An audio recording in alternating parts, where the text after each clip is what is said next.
Okay. Hello mga kalode. Mga kalode, samahan mo kami na kasama po ng aking ka-brother na OFW. May lakad po tayo ngayon. Subukan naming silipin ang tinatawag nila na asinan sa lugar ng Unaysa. Kami po ay kukuha ng asin para kami ay makalibre ngayon. Titignan namin kung paano kukuha ng asin sa disyerto. Sana ay makakuha kami ngayon. Dahil yung lugar na yan ay tinatawag na asinan. Diyan daw sa lugar na yan ay talagang maraming asin. Kaya samahan nyo kami sa aming paglalakbay. Update na lang namin kayo pag andoon na kami, mga kalode. Na. All right, let's get it on.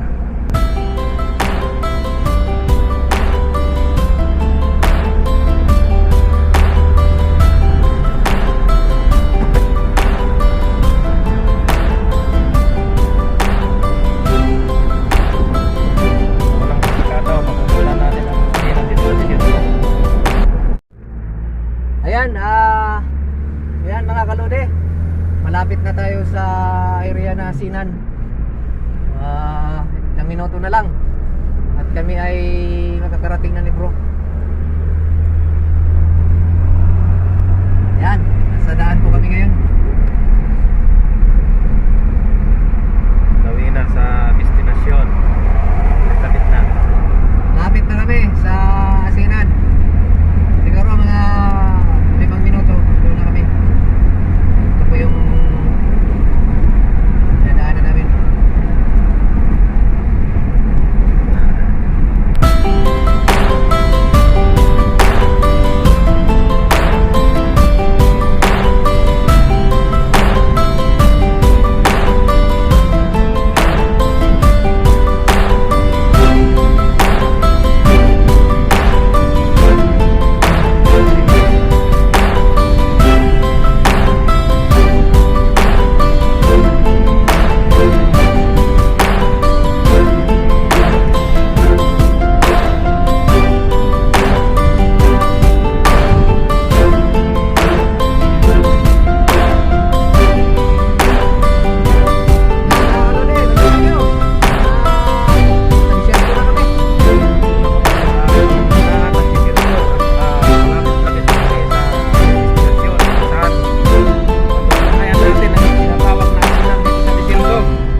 Andito na kami sa area ng asinan. Sa sobra pong excited, di namin alam kung saan kami mag-uuna. Kung makikita nyo sa aking likuran mga lode, yung area yan, yung disyertong ito, puro asin. Kung makikita nyo yung bakas na parang guwit-guwit, tutukan mo ba? Yan, kung makikita nyo yung mga guwit-guwit na yan, puro asin yan mga kalode. Yan, sa kasalukuyan, mga kalode, sa kasalukuyan, ang asin na to ay patunaw na dahil taglamig na. Tuwing taglamig rito, ang asin na ito ay natutunaw. At siya naman ang maging tubig.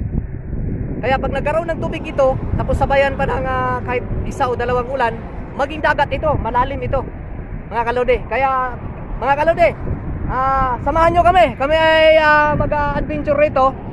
Tapos kukuha rin tayo ng asin mamaya. Pero bago kami kukuha, ipapasyal muna namin kayo.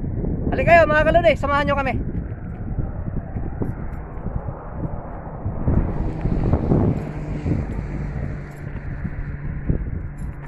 Ayan, kung makikita nyo kalode itong hagdanan na ito, kung magkaroon po ng ulan rito, siguro ang matitira nito isa o dalawang hakbang. Siguro hanggang dito. Yan, ganyan ang kalalim. O ilang ano to? 1, 2, 3, 4, 5, 6, 7 8, siyam na baitang ito. Yan. Ayan mga kalode, ipapakita ko sa inyo kung talaga bang asin ang nasa ilalim ng disyertong ito. Ito nakikita ninyo. Yan. Ito. So subukan natin hukayin mga kalodi ha. Saksihan nyo ang asin ng disyerto dito po sa Middle East.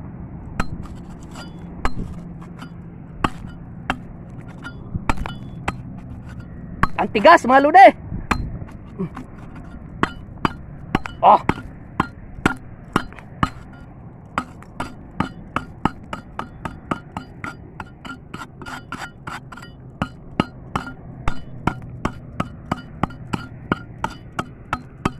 Oh. Ayun. Kung makikita nyo mga kalode, sa ilalim mismo ng disyerto, oh, nakikita nyo asin, puting-puti po mga kalode. Oh, tingnan nyo.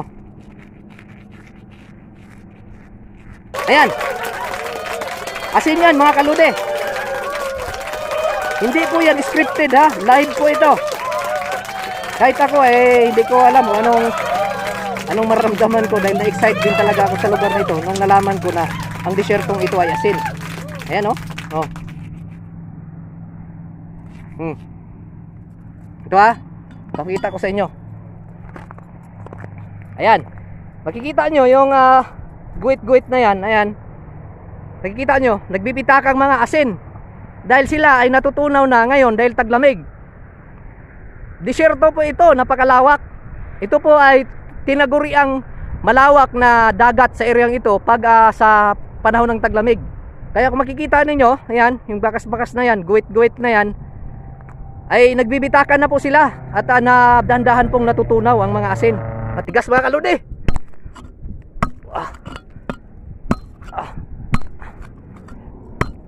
Ay.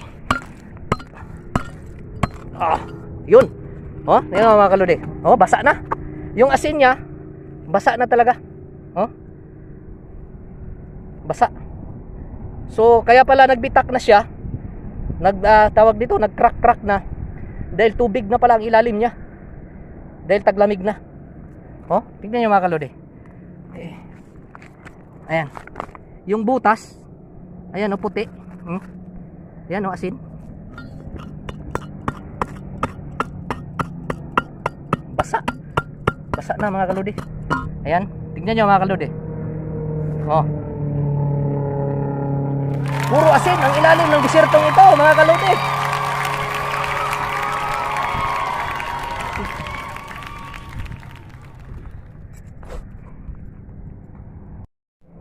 Ayan. Hukayin natin na malaki-laki, mga kalodi. Para matigas kasi mga kalodi. Hirap talaga ng asin eh. Buti may dala kaming panghukay mga kalodi, kung hindi nga. Yan oh.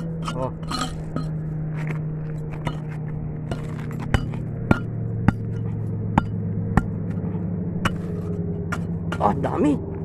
Oh. Isipin nyo yung mga kaludi. Oh. Asin oh. Basa. Wala, naging tubig na talaga ang ilalim. Oh.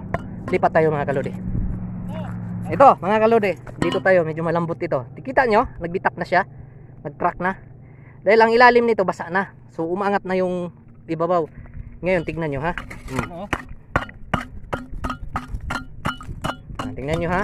Wala pang asin, di ba? Sige. Okay. Wah.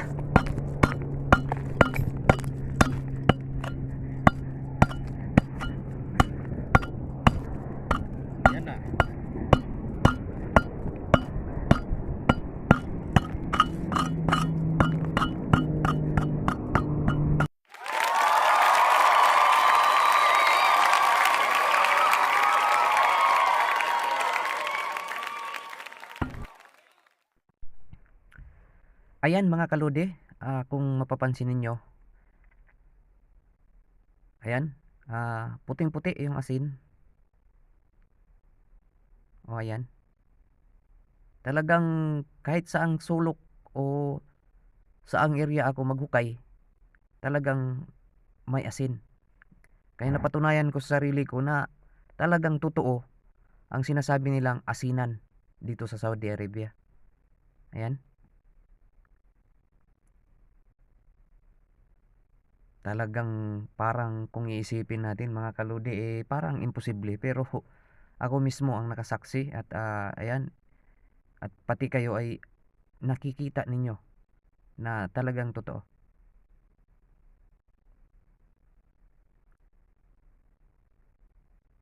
Ayan, lipat tayo mga kaludi. Ayan, dito, itong areang to, ating hukayin. Ayan. Kung makikita ninyo, wala kayong makitang asin sa taas. Ayan.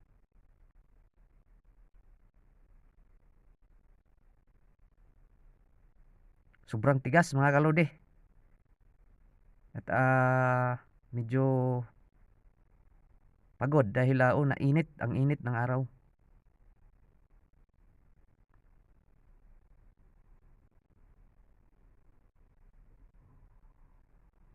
Ayan,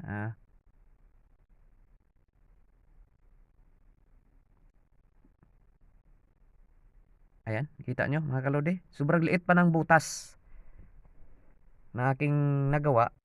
Pero makikita nyo yung ilalim at saka yung asin na nasa aking kamay. Ayan, lakihan natin ang butas.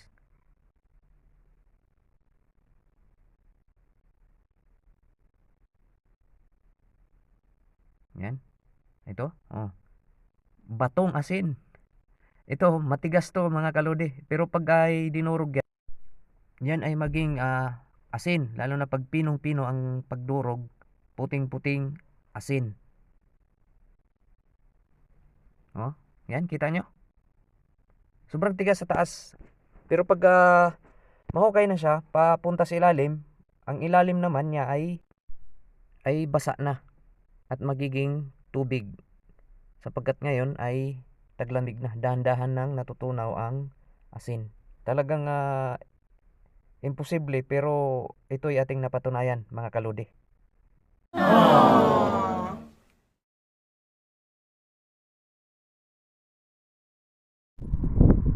Ayan mga kaludi, ay kami nakapag-ipon ng asin. Ito po yung aming iuwi. Sa dudurugin na lang to doon. Hindi kami makapaghukay, wala kaming dalang tawag nito panghukay. Bro, ito doon na lang din sa bahay namin to pipinuhin. Yan, yan mga kaludi. Pansin nyo yung asin, pag nadurog siya puti.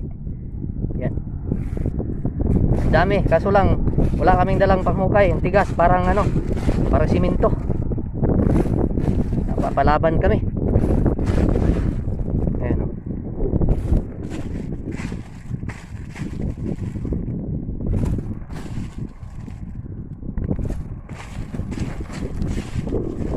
nyo, asin ng desierto.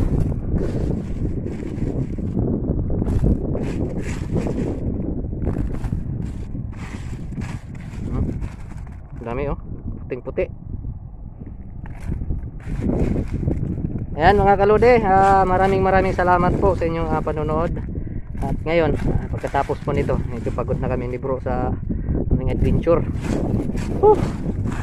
Kakaiba, sulit ang pagod.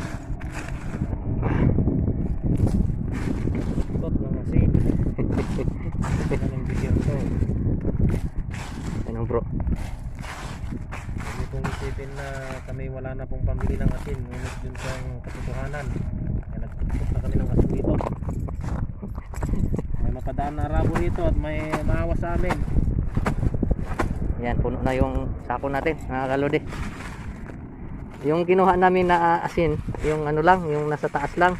Pero ang pinakaputi sana yung bandang ilalim, kasi sobrang tigas pag hukayin. Wala kami kasing panghukay. Ayan, pero sulit na rin kasi tignan mo pag nadurog siya puti, puting puti aking desierto.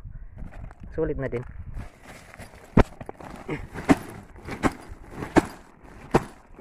Ayan, puno. Yung pa, isang plastic. Tsaka yung kay bro, isang plastic rin. Ayan, pinipili-pili lang namin dyan. Dito oh. Ayan oh. Yung sa taas lang ang kinuha namin. Kasi hirap pagukay. Pagod.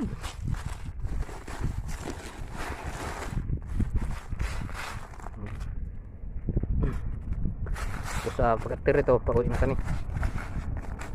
Bro, ganyan bro.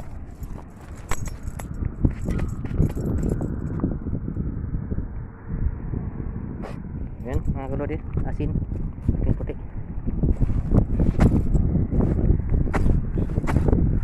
Yan, kasya. Yan. Dito mo daan bro, dito. Yan.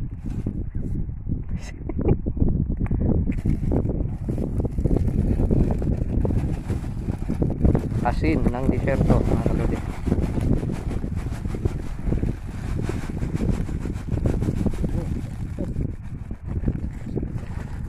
Ayan mga kalodi, ito yung asin natin. Puno. Papisaran bro. Yan. Na-complete. Okay. Ayan mga kalodi, kapagod. Kami ay uwi na. Munti na kami sa aming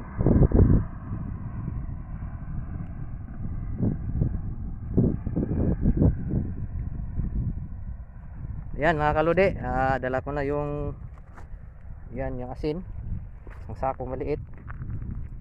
Yan, pinili-pili lang namin yung sa bandang itaas. Yan, at kami ay uwi na din. Kapagod pero sulit mga kalodi. Ayan, kung mapapansin niyo, puro asin ho yan. Yan.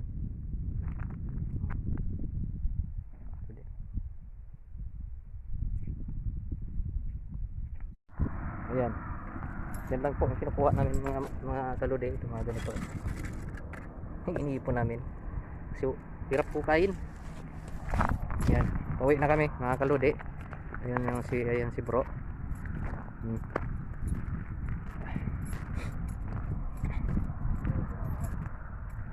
Sana ay gustuhan nyo ang adventure na ito. Kahit